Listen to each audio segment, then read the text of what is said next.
Hola amigos, bienvenidos a este programa de día domingo que por el momento es todavía internacional. En cualquier momento puedo cambiar el marco contextual, para decirlo en ciútico, del programa, pero por ahora sigue siendo internacional.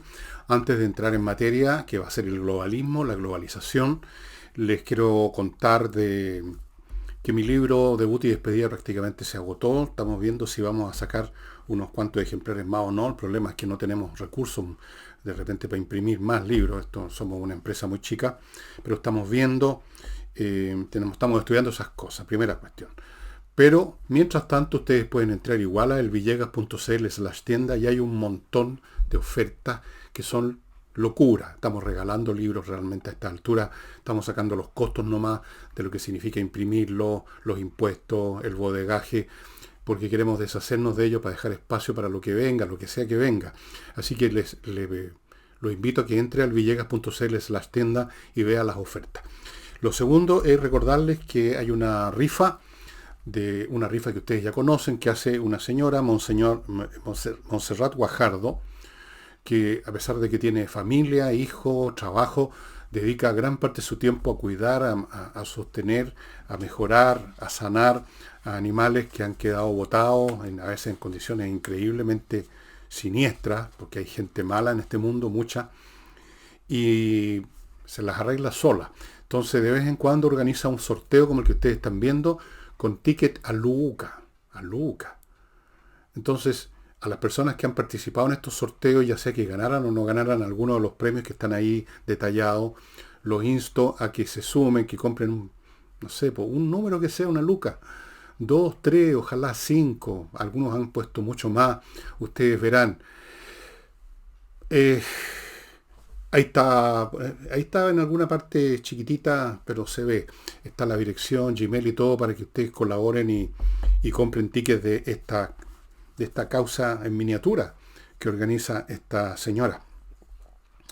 Y antes de entrar en materia, además les quiero recordar que en general este programa es auspiciado, el de los días domingos, por KM Tickets, un sitio KM Ticket donde usted puede simplemente encontrar ofertones de pasajes aéreos dentro o fuera de Chile que usted no habría podido encontrar por su cuenta porque usted no revisa todas las empresas, no hace un escaneo total, mira algunas cosas. Ellos lo hacen y le ofrecen las mejores oportunidades, las mejores condiciones para viajar en términos de plata y de todo. KM Tickets. ¿Y qué más? Nada más. Entramos en materia con la globalización. Ustedes saben que sobre esto hay lo que se llaman teorías conspirativas. Ya con ponerle conspirativa muchas veces se califica una teoría como algo que no tiene ningún fundamento, que es una fantasía de algunas personas enfermas del mate, lo cual, ojo con las palabras, ¿eh? Cuando se describen cosas con ciertos términos que son ya peyorativos en algún grado u otro, se está deslegitimando un tema. Una teoría puede ser conspirativa, siendo en realidad solo una teoría, o una teoría realmente conspirativa, puede ser real, puede haber una conspiración. Hay que examinar las cosas y no dejarse influir por el sonido, por las connotaciones de las palabras. Bueno, hay una teoría conspirativa de que hay poderes nacionales e internacionales que están intentando llevar al mundo a un gobierno mundial, y a eso lo llaman el globalismo. Y en el centro de esta conspiración, digamos, porque sería algo clandestino, en eso consisten las conspiraciones, no se hacen a la luz a la vista del público, entonces ya no es conspiración. Estarían participando organizaciones internacionales, las Naciones Unidas y todos los departamentos que forman parte de esa organización. Esa es la teoría conspirativa. Y para llevar a cabo lo que sea necesario para un gobierno mundial y otras distintas iniciativas también se le endosan a esta conspiración globalista, el globalismo, qué sé yo, montones de cosas de escala mundial son asociadas, por ejemplo, lo del COVID en un momento dado era un tema de la conspiración para generar determinados efectos mundiales que estarían facilitando el camino al globalismo. Muchas cosas se le achacan a esta organización conspirativa clandestina formada, a veces ponen el énfasis en las Naciones Unidas, otras veces en unos grupos de magnates, digamos, a nivel planetario, o organizaciones que vienen del pasado, los Illuminati, en fin. Entonces, todas esas cosas juntas es la que le hacen parecer a mucha gente que esto es un cuento de hadas. Y si es un cuento de hadas o no, yo creo que ni es cuento de hadas ni deja de ser cuento de hadas. O sea, las cosas son más complicadas en la realidad, no hay meramente un grupo de personas que están planeando algo, siempre todo es más complejo. Pero, claro, parece difícil de creer que un grupo de bolsonudos, burócratas internacionales, absolutamente inoperantes, ineficientes, irrelevantes, que lo único que saben hacer es declaraciones de que tal cosa nos preocupa o que tal cosa le pide a las partes que se contengan, que se restrinjan en sus actos. Siempre están usando esas dos palabras que usted ha escuchado. We are worried o concern es la palabra. Tenemos concern, preocupación. O llamamos a que tengan restraint, que se restrinjan, que se contengan, que se controlen. Entonces parece difícil creer que esa gente, que esas organizaciones que no tienen ejércitos propios ni nada, pudieran estar realmente teniendo alguna capacidad para llevar al mundo a tal o cual plan, cualquiera.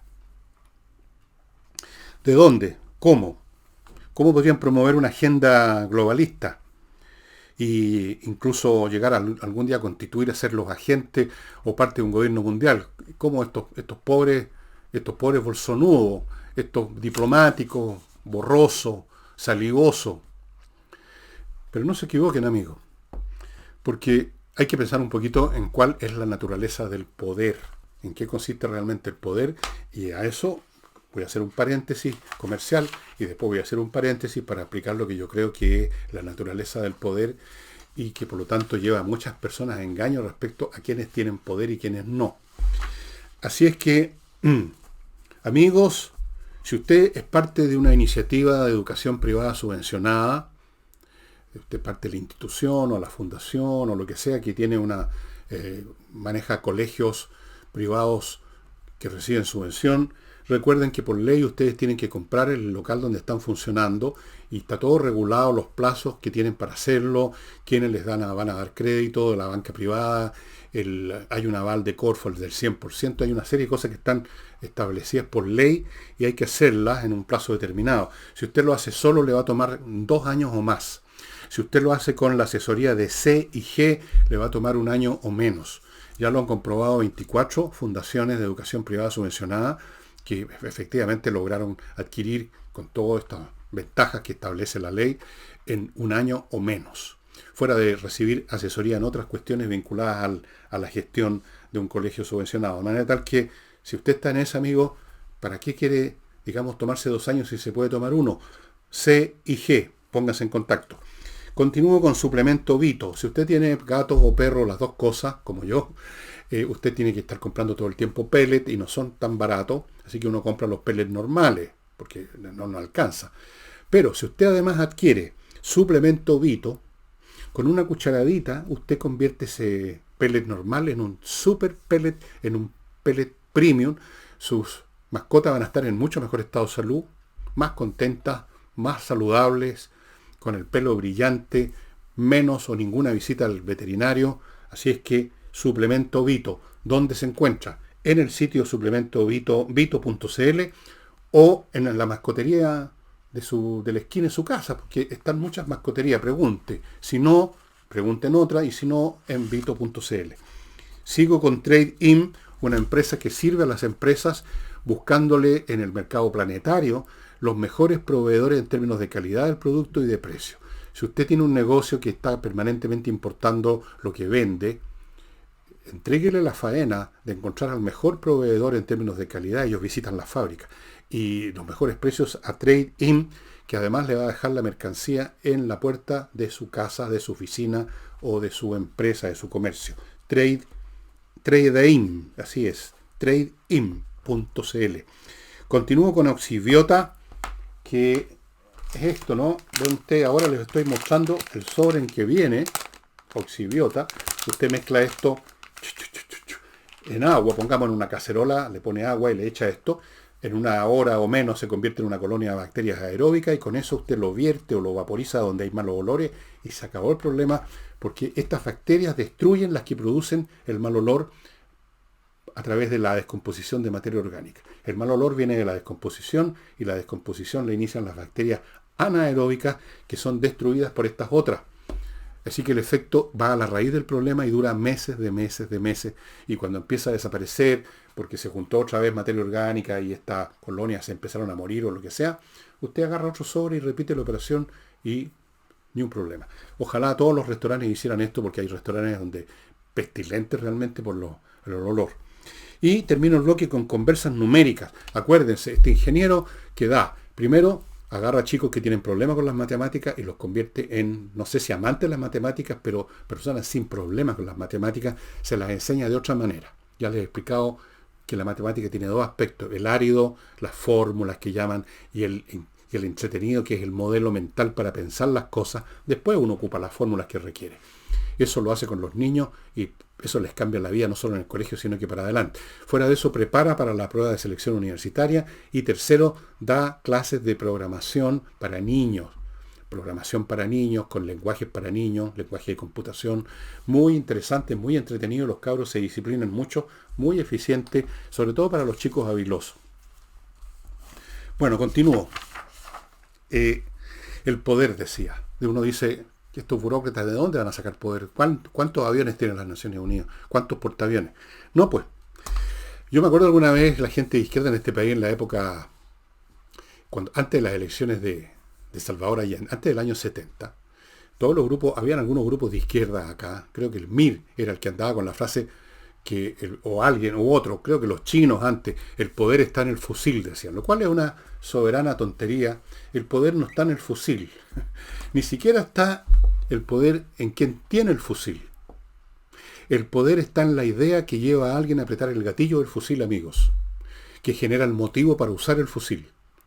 El poder está en las convicciones, en las ideas, en los motivos, en los estados anímicos, en los movimientos ideológicos que generan que no una, sino que muchas personas estén decididos a actuar de cierta manera, en una vez ocupando un fusil o ocupando el voto.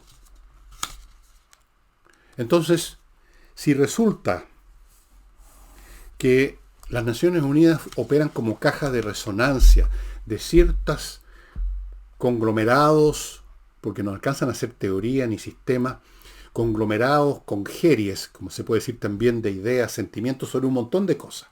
Esto que en general forma parte del llamado discurso políticamente correcto, pero eso es solo un capítulo de la visión actual, de la que tienen muchos cabros, parcialmente o totalmente, que abarca temas ambientales, toda clase de temas.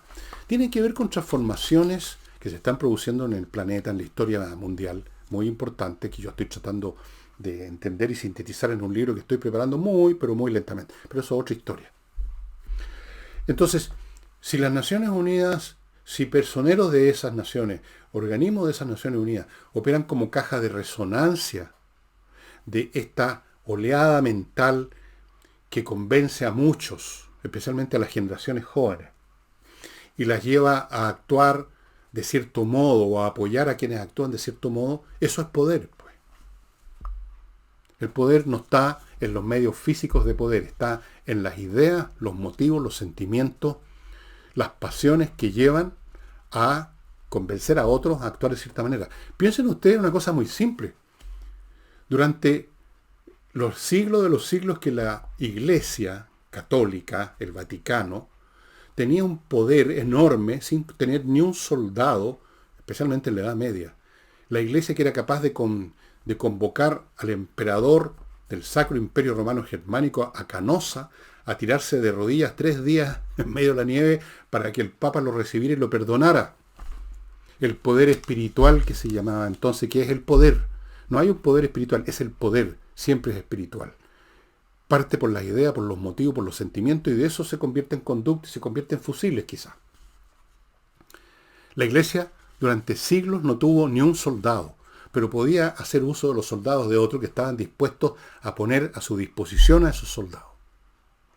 La Iglesia podía llamar a miles de señores feudales a que se reunieran y formaran ejércitos para ir a Medio Oriente en las cruzadas, con discursos, con los llamamientos. Eso es poder. Entonces, los órganos internacionales de hoy, que convierten este discurso que se está formando, que es todavía un coloide, por así decirlo, una cosa gelatinosa, vaga. No hay una teoría como hubo en algún momento la teoría marxista, como han habido otras, como la teología cristiana. Eso no ha llegado a constituirse en un edificio ideológico complejo y completo. Pero está ahí formándose y ya convenciendo, a pesar de su condición embrionaria. Y si alguien convierte eso, o sea, si alguien es caja de resonancia de eso, hay poder. Así es que no se confíen en esto de dónde saca poder las Naciones Unidas. Ese es el poder que tienen. Son las ideas. Lo vemos en nuestro país, pues. ¿Por qué llegó tal o cual gobierno al poder en este momento? Por el apoyo de un grupo de gente que están convencidos de un montón de ideas sobre cómo debe ser la economía, cómo debe ser el país, cómo debe ser la geografía, cómo deben ser los sexos. Ideas, convicciones, sentimientos, emociones, pasiones, no fusiles. No fusiles. Eso del poder estar en el fusil es una tontería, una idiotez. Bueno, y además hay otra cosa y otra pregunta que uno se puede hacer cuando se piensa en términos de cómo podrían las Naciones Unidas llegar a gobernar el mundo, o sea, o quién va a gobernar. Pero ojo, que el verbo gobernar es más complicado de lo que parece. Uno a veces tiende a asociar palabras con imágenes. Hay mucha gente que piensa con imágenes, con monito. Entonces, poder, hay alguien que manda, el rey, el emperador, el presidente. No, no es así. Lean ustedes el libro La élite del poder de Ray Mills y ahí se ve lo complicado que es la élite del poder. Es un conjunto de grupos, de subgrupos, de intereses, de individuos, con las más distintas relaciones que se interactúan en el proceso de generar decisiones. Algunos más en ciertas áreas de la vida y otros tienen más peso en otras. Pero todos forman parte e interactúan. El gobierno es un fenómeno colectivo. El poder, además de ser una cosa de idea, y por lo mismo, involucra a mucha gente. Nadie tiene el poder por sí solo, como tiene el poder una persona que está frente a otra con una pistola. Eso es una forma muy elemental de poder o de fuerza y que es muy transitoria. No. Entonces, ¿qué es gobernar? No se imaginen que los que piensan que las Naciones Unidas o alguna organización similar el día de mañana van a ser los que tienen el poder, que van a estar sentados en un trono. No. Pero el día de mañana, efectivamente, puede haber algún tipo de gobierno mundial que ya en cierta forma existe. Depende de cómo definamos gobernar. En tanto hay grupos, intereses, instituciones que se interactúan entre sí y de ahí salen más o menos perfiladas y con más o menos fuerza determinaciones que tienen efectos en la vida del planeta o de parte del planeta. Eso es gobernar. No es un poder absoluto que actúa absolutamente en todo orden de cosas. Y quiero además decirles, amigos, otra cosa más. La globalización no responde solo, además, a este momento histórico en que hay un conjunto de ideas, de sentimientos, etcétera, lo que les he dicho, que reúne, concierta un montón de personas, grupos, clases, países, instituciones internacionales, cosa que se está formando, todavía está en estado gelatinoso. No solamente es eso, es un proceso histórico que viene de la época de las cavernas. Si ustedes examinan la historia humana, así en su conjunto, si leen un libro de historia universal, van a notar una cosa súper sencilla, que efectivamente los agregados humanos son cada vez más grandes, más inclusivos. Antes de continuar con esto, permitidme recordarles a patriciastocker.com. Si usted tiene una marca de un servicio, de una empresa, un producto, y no quiere que lleguen los frescos a decir yo la inscribí primero, así que vamos soltando unos cuantos pesos o deme participación en el negocio, cualquier cosa, bueno, haga que le registren su marca. Y eso es lo que hace patriciastocker.com, en una empresa, un grupo de profesionales. Se la van a inscribir en Chile, en el extranjero, la van a defender, la van a renovar, van a hacer todo lo necesario para que usted esté en paz con su marca. Sigo con Lomas de Millaray, ya saben, un lugar precioso en la región de los lagos, donde se están ofreciendo, quedan todavía algunas parcelas con electricidad, con agua, con fibra óptica, con todo, y sobre todo en un paraje maravilloso, que ustedes están viendo una foto. Yo he estado ahí, conozco el sitio, es hermoso. Quien no conoce la región de los lagos, donde usted ponga pie, es muy bonito. A media hora de Puerto Montt, o sea, a media hora del aeropuerto y cualquier otro servicio urbano que usted necesite, ideal, estimados amigos. Y en relación a eso, les quiero recordar al arquitecto Diego Sándor, que vive ahí en esa región, que ha construido casas en esa región y que es un hombre de mucho talento, muy original en sus diseños, como ustedes pueden ver aquí, en una mera pared, que suele ser una superficie plana. Para muchos arquitectos eso no le ponen mucho pino ahí, pero miren ustedes cómo él la ha estructurado, y les vamos a ir mostrando más fotos. Y además se mete en la construcción de las casas, no se aleja, no entrega el plano a un constructor, está encima, metido desde la mañana a la noche, todos los días hasta que entrega la llave. Se cuida de que todo esté perfecto, muchas veces él mismo mete mano para hacer las cosas. Yo lo conozco, sé cómo trabaja. Arquitecto Diego Sándor, lo encuentra en las direcciones que aparecen ahí, arquitecto Diego Sándor, gmail.com. Y continúo con chiletributa.com. Yo ayer dije .cl, pero búsquenlo en los dos lados por si estoy equivocado de nuevo. Chile Tributa es una empresa que le facilita la gestión de la tributación, que es complicado, que es engorroso y que puede ser problemático, a otras empresas. Le ve todo el tema, le entrega una solución integral. ¿Y quiénes la entregan? Quienes forman esta empresa, que son puros contadores colegiados de gran calidad y que garantiza su trabajo por 6 años, por algo será. Ojo que hay algunos contadores un poquitito así ahí nomás, que hacen mal las cosas, y el que tiene que pagar el pato no es el contador, es uno. A uno le llegan los mails de la Servicio de Impuestos Internos anunciando que hay un error, que esto, que el otro, que faltó algo. Póngase en manos de Chile Tributa, estimados amigos, y van a tener todo funcionando perfecto. No solo la tributación de la empresa, sino que la gente que trabaja ahí. Sigo con Pintor Rodrigo Calderón Martínez. Ustedes están viendo un cuadro de él. Ofrece la oportunidad de hacer retratos de familia, toda la familia, alguno de la familia o un miembro de la familia, lo cual es muy interesante porque es un pintor que maneja muy bien los colores, los planos, las superficies, los volúmenes, digamos, y saca lo que hay dentro de las personas, que eso una fotografía no lo logra. Muy interesante, muy entretenido esto de tener pintura de la gente, de la casa, de la familia. Bueno, y termino con González y compañía, un bufete de abogados penalistas que se dedican a eso, a casos penales que son los más dificultosos, los más peliagudos, los que tienen penas de cárcel muchas veces, si usted pierde el caso. Así que si usted está metido en un follón que lo va a llevar a una corte por un tema penal, más le vale ponerse en manos de González y compañía, porque no solo son especialistas en temas penales, sino que son muy reconocidos en la plaza como uno de los mejores bufetes que tratan este tipo de casos, como lo demuestran los temas que han tratado y que han ganado, muy importantes, que han salido en la televisión. Así es que González y compañía. Les decía que la globalización, con el nombre que ustedes quieran, es un proceso que se observa a lo largo de toda la historia humana. Primero tenemos, los seres humanos vivían en clanes, alejados unos de otros por muchos kilómetros o por incluso poca distancia, pero que era como la infinitud. No había contacto, literalmente. De hecho, cuando había contacto era hostil, porque se estaban peleando el mismo territorio para recolectar frutos, porque no tenían agricultura, o el mismo coto de caza, qué sé yo. Con el paso de los milenios empiezan a emerger tribus.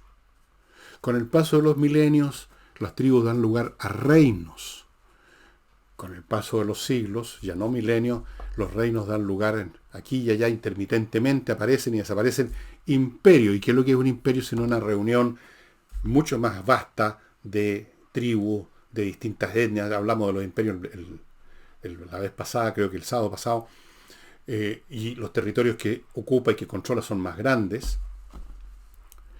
Y luego tenemos un proceso que se empezó a notar claramente ya en el siglo XVI, XVII con la conquista, con el descubrimiento de América. La globalización, o sea, las relaciones comerciales empiezan a abarcar, ya más allá de los imperios, que es una estructura política, las relaciones comerciales van más allá de las relaciones políticas, o sea, abarcan más y más y más. Y en un momento, por ejemplo, en el siglo XIX, en ese periodo que se llamó la Belle Époque, Europa estaba completamente globalizada, pero Europa. Usted viajaba de un país a otro sin documento. El comercio era intensísimo, la cultura era muy común. O sea, me refiero a que había una cultura común, o gran parte de ella, de Europa como Europa, no como la cultura de Francia o de Alemania. Existían, por supuesto, cultura francesa, cultura alemana, cultura británica. Cada país tiene sus peculiaridades, su idioma, desde luego. Pero había un fondo común, había un piso común. Los europeos todos hablaban francés, fuera su idioma original, se comunicaban, había un intercambio permanente.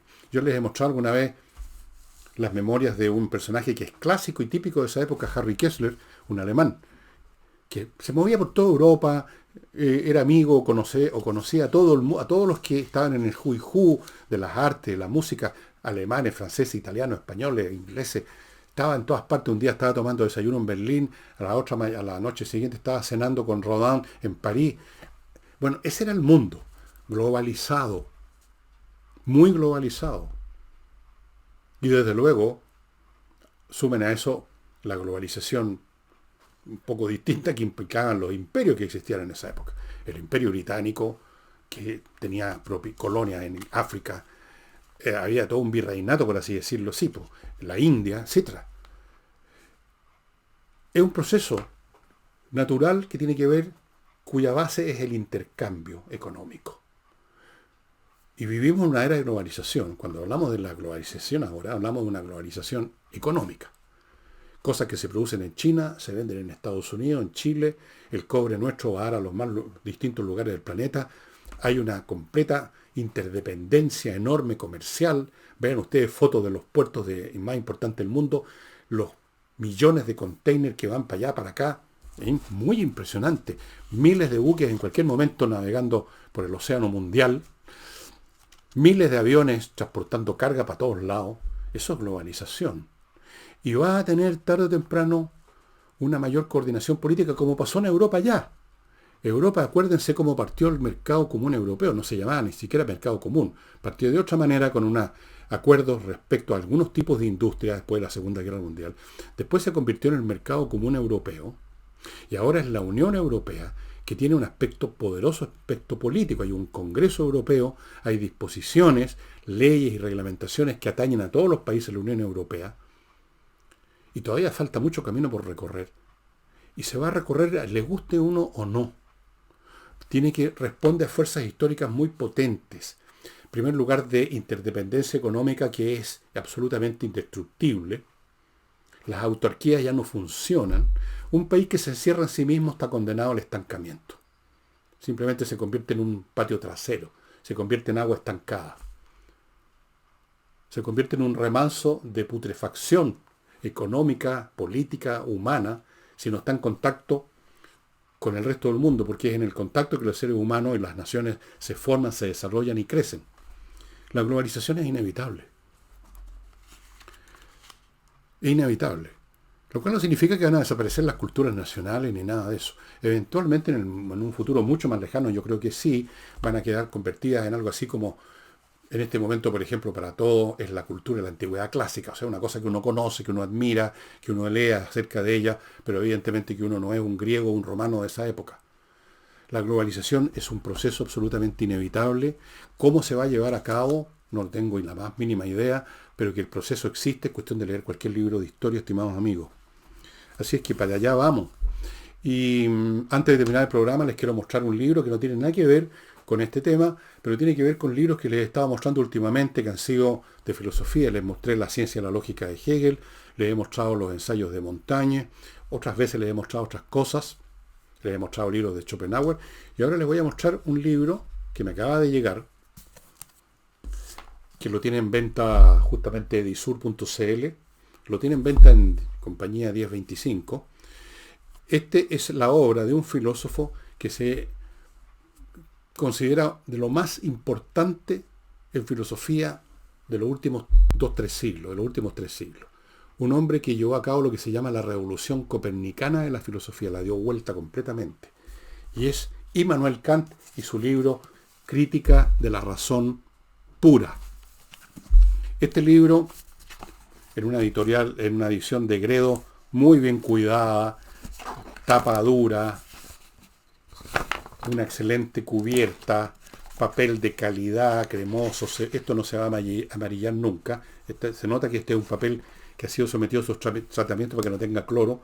Bueno, este libro con notas al pie de página explicativa, con un prefacio, es una obra que toda persona que estudia filosofía o que tiene interés en la filosofía como profesor, como estudiante, como aficionado, como persona culta, inteligente, simplemente es un libro. Aquí, por ejemplo, un libro que hay que leer. Un filósofo posterior, muy posterior del siglo XX, Karl Jasper, decía, desde Platón, aquí está citado, no había sucedido nada que hubiese de tener tan vastas consecuencias en la filosofía como Kant. Y efectivamente él dio vuelta a todo el tema del conocimiento, que era un tema que se estaba discutiendo, lo estaba discutiendo David Hume, George Berkeley, ¿quién más? Locke. ¿Cómo podemos conocer qué es lo que realmente conocemos? ¿Podemos realmente conocer la realidad? No, decía uno, solamente tenemos impresiones sensoriales que no sabemos qué relación tienen con la realidad, con los objetos que nos producen esa impresión.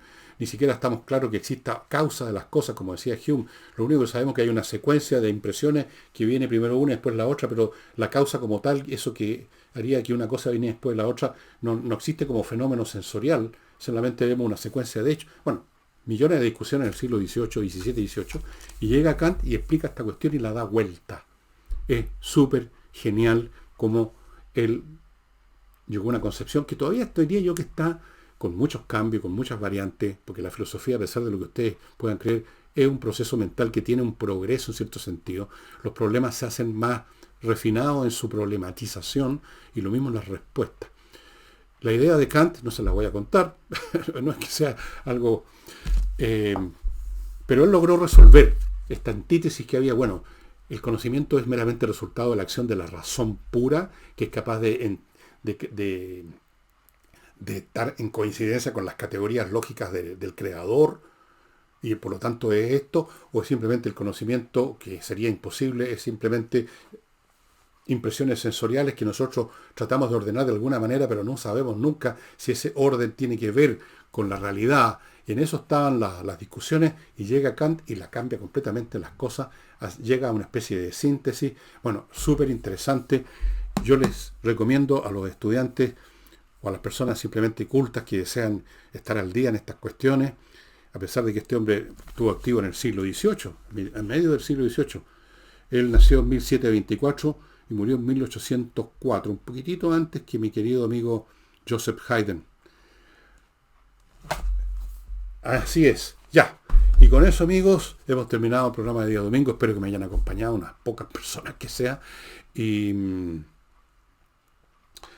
no olviden la rifa de Montserrat Guajardo. No se olviden de eso. Y eso, nos estamos viendo el lunes con los programas habituales. Chao.